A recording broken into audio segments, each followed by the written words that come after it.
알림 앱 활용에 대해서 협조 요청드리겠습니다. 비상경제 상황에서 민생복지 위기 대응을 위해서는 촘촘한 복지 위기가구를 발굴하는 것이 중요합니다.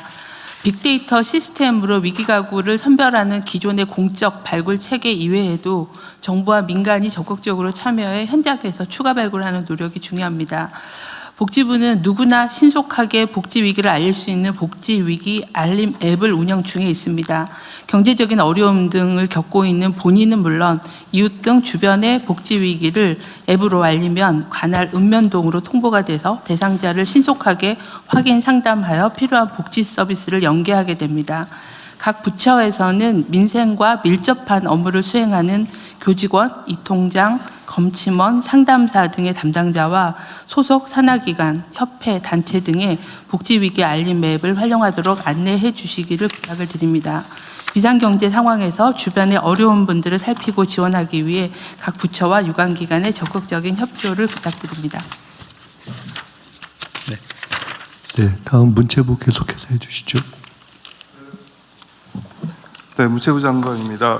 보통 가을을 독서의 계절이라고 하지만 4월에도 도서관 주관과 세계 책의 날 등 책과 가까워질 수 있는 소중한 기회가 많습니다. 그래서 오늘은 4월 23일 세계 책의 날을 기념하여 2026 책 읽는 대한민국 캠페인 추진 계획을 보고드리겠습니다. 먼저 우리 공직사회부터 책 읽는 문화를 선도하자는 주제에서 오늘 이 자리에 계신 모든 분들께 책 2권씩을 선물해 드렸습니다. 자리에 놓여있는 책은 국립중앙도서관 사서가 추천한 도서와 또 작년에 서점인들이 뽑은 올해의 책 중에서 제 취향으로 직접 골라서 드린 겁니다. 네, 없는 여유 쪽에서라도 10분씩 틈틈이 읽어주시기를 부탁드립니다. 솔직히 저도 여유가 없어서 아직 다 못 읽었고요. 읽고 싶은 책입니다. 네, 책 읽는 대한민국 캠페인입니다. 정부는 계속 줄고 있는 국민 독서율을 회복하고 AI 시대에 필요한 생각하는 힘을 기르기 위해 올 한 해 다양한 대국민 독서 캠페인을 추진하고자 합니다. 이번 캠페인은 지역 곳곳 국민의 일상 속에서 책 읽는 즐거움을 확산하고자 크게 4가지 방향으로 추진해 나가겠습니다. 첫째, 일상 속 독서와의 접점을 확대하겠습니다. 동네 사랑방인 지역 서점을 중심으로 어린이부터 어르신까지 맞춤형 독서 프로그램을 운영하고 일터에는 직장 문고를 지원해서 폭넓은 참여를 유도하겠습니다. 문화가 있는 날 수요일에는 지역 서점에서 심야 책방 프로그램을 운영하고 온라인에서는 전자책과 오디오북을 무료로 열람할 수 있게 해서 책으로 더욱 풍요로워지는 문화 요일을 만들어 나가겠습니다.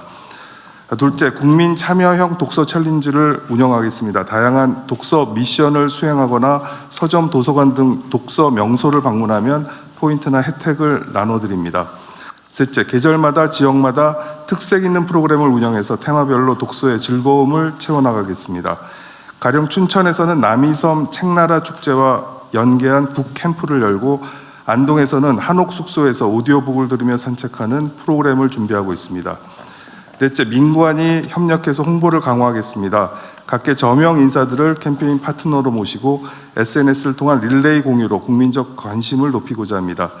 또한 국민께서 매월 전국에서 열리는 독서 프로그램 정보를 한눈에 쉽게 볼 수 있도록 통합 정보 서비스를 제공하고 교육부, 국방부 등 범부처와 협업을 통해 책 읽는 문화를 확산하겠습니다. 국무위원님들께서도 많은 협조를 부탁드립니다. 다 했어요? 네. 잘하고 계신 것 같고요. 이거 전에 이 조갑재 대표님이 저한테 한 얘기였는데 전 국민 일대기 쓰기인가 뭐 그런 거 있었죠. 네, 전 국민 회고록. 회고록 쓰기. 네. 그거는 지금 민간에서 주도적으로 한 100인의 어떤 단체들이 모여서요. 개인과 단체가 3월 말에 전 국민 회고록 쓰기 운동 발족 본부를 발족했습니다. 뭘 어쨌든 하긴 하고 있어요. 그거 되게 재밌는 아이디어 같아서. 네, 민간이 주도해서 지금 진행을 하고 있습니다. 우리 국민들의 개인의 일대기도 사실은 엄청난 역사잖아, 그죠? 그리고 네, 대한민국의 발전 과정이라고 하는 게 정말 해방 이후에 이 짧은 시간에 엄청난 격동을 겪어왔는데 경제적으로 또는 뭐 정치적으로 성공한 나라 아닙니까? 일단은 이제 문화적으로까지 그래야 될 텐데 그 기록을 남기는 건 매우 유용한 일인 것 같아요. 그 아프리카에 그런 속담이 있답니다. 노인 한 분이 돌아가시면 도서관 한 채가 불타는 거다라는. 재밌는 얘기네요. 네, 그만큼 한 분이 가지고 있는 그 지혜와 정보량은 엄청난 거라서요. 하여튼 그것도 한번 해보시고요. 그 조갑재 대표님이 저한테 몇 번 얘기한 건데, 그 지역 서점들이 사라지고 있는데, 전에 한번 제가 공공도서관 도서 공급권을 지역 서점 연합 같은 데다가 맡기자. 그게 15%인가가 그냥 계약만 해주면 15%인가가 남지 않아요? 그래서 지금 공공도서관이나 학교도서관에 그 구매할 때 지역 서점을 우선적으로 할 수 있도록. 학교도 그렇고, 그다음에 학교도 지방정부 공공도서관. 공공기관들이 가지고 있는 도서관에서 네. 살 때는 네. 해당 지역에 있는 서점 연합회 뭐 네, 이런 맞습니다. 걸 협동조합으로 만들어서 입찰이 아니라 수의계약 해주면 되잖아요. 근데 그러려면 규정 개정이 좀 필요한데 그 준비 누가 하고 있어요? 네, 지금 지방 정부와 그 교육청에서 조례를 바꾸는 작업도 있고요.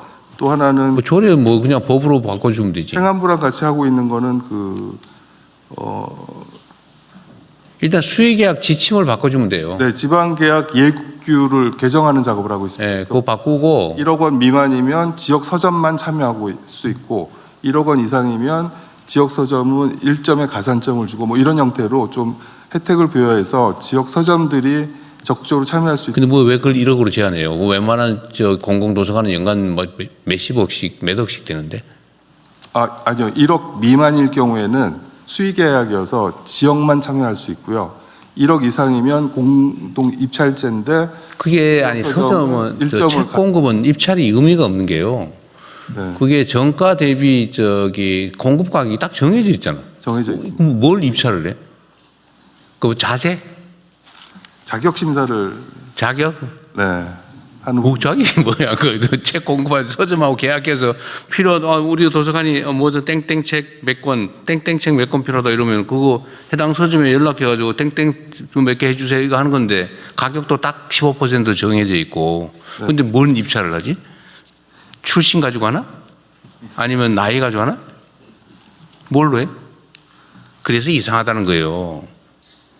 근데 그 뻔한 걸 뭘 그렇게 무슨 엄청난 기술이 필요하거나 혁신이 필요한 것도 아닌데 해당 지역 서점한테 주면 해당 지역 서점들이 좀 살아날 거 아닌가요? 네, 그렇게 하도록 지금. 지금 업자들이 전국에 그 입찰 시스템 만들어놓고 또 집에 앉아서 맨날 요거만 하고 있다니까. 거의 추첨에 비슷하기 때문에. 그게 뭔 입찰이에요? 대통령님, 교육부입니다. 앞에 있습니다. 예. 죄송합니다. 예. 아까 잠깐 말씀하셨던 그 자서전 쓰기 같은 거 관련해서요. 사실은 그 많은 학교에서 그 초등학교 고학년이나 중학교 정도 사원에서는 부모님 이야기 혹은 할아버지 이야기를 쭉 듣고 그걸 정리하는 네. 그런 프로그램을 하는 경우도 있고요. 특히 그 문체부 장관님이 책도 주셨고 그랬는데 그 학교에서 그 2026 책 읽는 대한민국 캠페인 홍보는 역시 실천이 학교에서 되는 것이 가장 중요하다고 생각합니다. 네. 그래서 학교에서 잘 하십시오. 네, 교육부에서 하고 있는 일을 잠깐만 소개해 드릴게요. 아니 잠깐만, 근데 그 얘기는 좀 이따 하고. 일단은 독서, 독후감, 뭐 독서곤장 이런 거는 기본적으로 해야 될 일이고요. 네네. 그 서점 얘기, 지금 지역의 서점들이 다 사라지고 있는데 네. 이게 행안부 소관일 건데요? 지금 그 규정은 행안부에서요. 지방계약법에 지침을 개정해 달라는 문체부 개정하는데 개정 내용이 이게 이제 국무위원들끼리 부처 간에 토론을 해봐야 되는데 1억 이상 그 웬만한 도서관들은 보통 한 10억, 20억씩 사고요 연간. 그런데 그거를 1억까지로 제한할 이유가 뭐가 있냐 그거를. 그 또 뭐 어떤 문제가 있냐면 연간 잘라서 계약하는 게 현행 규정상 안 되게 돼 있더라고. 예, 그러니까 뭐 다달이 계약을 할 수도 있는데 묶어서 분기별로 한다든지 전반 상하방이 수익계약이 안 한다든지. 되는 거죠. 그러니까 그걸 금액 제한을 해놓으니까 그렇게 된 거예요. 그 근본적으로 지역 협동조합이 그걸 사회적 기업으로 하게 되면 돈벌이로 완전히 하면 안 되고 예를 들면 그거를 해당 지역의 서점들이 좀 살아남거나 그런데 유용하게 지금 서점이 다 사라지잖아요. 책 살 데가 없어요. 인터넷으로 안 사면 책 못 사 지금은. 그래 되면 안 되잖아요. 예를 들면 서점에 가면 책도 좀 앉아서 읽어보고 또 사람들끼리 모여서 독서 토론도 좀 하고 이럴 수 있는 공간을 만들어줘야 되는데 그걸 예산으로 지원하는 것도 쉽지 않고 하니까 그렇게 하고 싶은 사람들이 많아요. 서점 하는 사람들 중에. 근데 거기다 경제적 여건을 만들어줘야 되는데 내가 보기에는 이 공공책 공급이 이게 뻔한 그냥 아니 자기가 나르는 것도 아니야. 출판사가 바로 갖다 줘 도서관에. 그냥 자기는 앉아가 요거만 하면 돼 이게. 계약만 하면 된다고요. 그걸 15% 자기가 가지더라고. 근데 그거를 왜 업자들한테 그걸 막 남겨놓냐. 그럴 필요가 없지 않냐 내 말은. 해당 시군구별로 하든지 뭐 해당 지역 서점 주인들 협동조합 만들어서 거기서 하면 꽤 많이 남아요 그게. 네. 그 어려운 일도 아니에요. 그냥 직원 하나 놓고 그냥 그 하죠. 이것만 하면 돼요. 그냥 관리만 하면 돼요. 그럼 나오는 거 가지고 해당 서점들이 나눠 갔든지 이렇게 하면 되거든. 그걸 그렇게 엄격하게 할 필요가 뭐 있냐 이게 공익적인 일인데. 네, 대통령 말씀하신 그 방향으로 다시 점검을 하겠습니다. 네. 그러니까 이것도 우리 장관님 착하시잖아. 그 아마 이거 기한하니까 내부에서 그 아까 회색이 쫙 힘을 썼을 거야. 네? 근데 이거 우리 장관님한테 맡긴 빨간색 의견 들어야지. 지역 서점들 불러가지고 모아가지고 얘기를 들었어야죠. 그럼 그 사람들이 또 빨간색을 쫙 주입하잖아. 그럼 빨간색, 회색 전쟁이 돼가지고 빨간색을 몸에 주입을 해야지. 근데 이게 자칫하면 행정하다 보면 진짜 이런 데 많이 빠진다니까요.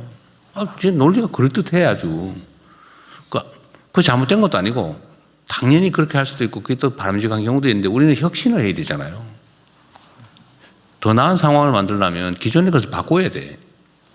기존의 것들이 잘못된 게 아닌 경우가 많아요. 새로운 것들은 사실 좀 두렵고 걱정되고 그런데도 잘 점검해서 해야 그게 사회가 발전하죠. 네. 지금 이것도 내가 지금 몇 번째 얘기하는 거예요.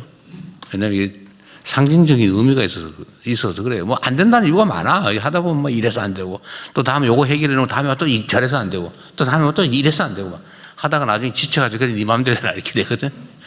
근데 그러면 안 된다고. 그러면 변하지 않아요. 네. 더 깊게 살펴서 그리고 하겠습니다. 요새는 왜 신춘문예나 뭐 이런 게 왜 없어요? 신춘문예 있습니다. 있는데 있고요. 활성화가 안 돼 있는 건가? 경우는 응모작이 오히려 늘었습니다. 예전. 들었어요? 근데 이거를 다 민간에다 맡겨놓잖아요. 예를 들면 국가 단위의 권위 있는 뭐 이런 기회? 이런 거는 문제인가? 그렇게 하면 안 되는 거예요? 일단 지금은 뭐 신문사 또는 뭐 문학 관련된 잡지사 이쪽 중심으로 지금 그런 거 할 때 옛날에는 그냥 자체적으로 다 알아서 했잖아요. 국가 재정이 네. 부족할 때는. 다른 나라는 어떨지 모르겠는데 그런데 좀 권위도 부여하고 후원도 실제로 너무 많이 하면 또 난립하면 또 문제긴 한데 딱 정해가지고 그것도 뭐 엄정하게 선발해가지고 거기다 예를 들면 상금이나 예산 지원을 일부 해준다든지 뭐 이런 거 좀 고려해 볼 필요 있지 않을까요? 지금 민간에 다 맡겨놓은 거 내가 보기엔 출판 사업이 지금 완전 사양 산업 됐어요. 망하고 있어 지금. 네, 이제 개인적으로 사실 아까 대통령이 말씀하신 그 서점, 지역 서점 관련된 네. 부분에 적극 정말 잘 돼야 된다고 생각하는데요. 지난주 전주 갔는데 시장에 서점이 있습니다. 그러니까 서점 안에 시장 안에 서점이 있으면 굉장히 다른 공간이 만들어지고 로컬 창업가들이 거기 모여서 그 위에서 외국인들이 와서 거기서 그 햇빛 쏘면서 그러면서 이제 놀고 있는 그런 공간들이 만들어지거든요. 문화적 공간이 만들어지는 건데 이 서점에 가면 저는 제일 중요한 게 그 서점의 편집자들이 고른 그 리스트입니다. 추천. 그러니까 이번 주에는 무슨 책을 읽으라고 하고 왔다 간 사람들이 그 책에 대한 문구를 써놓고 그리고 자기들이 이번 주에 가장 중요하게 생각하는 내용들을 계속 커뮤니케이션하고 있기 때문에 이런 부분들을 가진 분들이 책을 골라서 도서관에 책을 채워야지 이게 그 내용들이 채워지고 다양한 분들의 생각이 담긴 서재도 만들어지고 할 겁니다. 그래서 이 부분을 저는 문화운동 차원에서 굉장히 중요하게 하는 것이 서점도 살리고 문화도 살리고 또 외국에 가면 이런 책 그 페스티벌 같은 것들도 많아서 이런 부분들이 좀 더 문화적으로 유명해질 거라 보고요. 그리고 지금 말씀 주셨던 네, 그렇습니다. 그 저 한강 작가 같은 경우는 자기를 이렇게 드러내고 뭐 이런 거 싫어하던데 내 보니까. 그러나 그 국가적 자산이잖아요.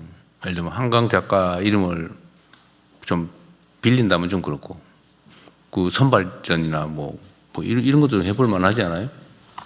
뭐 독후감전을 한번 하든지 창작전을 하든지. 그 지원을 하는 데 있어서 저는 이제 나라가 문학상을 만들거나 이런 거는 안 되지만 그 번역을 해서 간다거나 하는 데 있어서 굉장히 많은 어려움들을 겪거든요. 사실 한강 작가 번역했던 그 번역가 때문에 그 굉장히 기여가 컸고 거기에 대해서 국가가 얼마만큼의 번역비를 더 체계적으로 지원해 줄 거냐라고 하는 그런 차원의 좀 프로그램들 그리고 상이 한번 만들어지고 나면 이 상을 계속 유지하기 위해서 문학 출판사나 이런 데들이 굉장히 어려워합니다. 그래서 이것에 대한 네. 지원을 그냥 계속 하는 체계를 만들어. 그러니까 그것도 해야 되고 어떤 문화체육관광부가 원래 문화 이게 일이 제일 많아요. 네.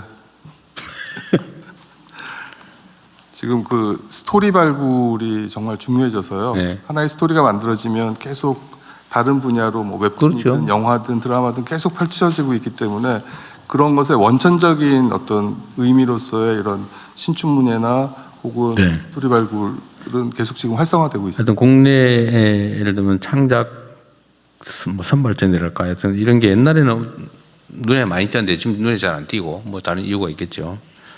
그런 것들도 좀 키워야 될 것 같고 아까 한성수 장관 말씀하신 것처럼 통번역 작업 이거 지원 예산이 일부 있긴 있을 건데 저번에 한번 얘기했었죠. 그 부분은 계속 늘리고 있고요. 네, 좀 늘려야 된다는 거고. 번역 대학원도 이번에 만들 네. 준비를 하고 있습니다. 지역 서점 문제는 다시 한번 정리를 해서 보고를 한번 해주세요. 네, 그렇게 하겠습니다. 빨리 해야지. 내가 지금 작년 여름에 얘기한 것 같은데. 네.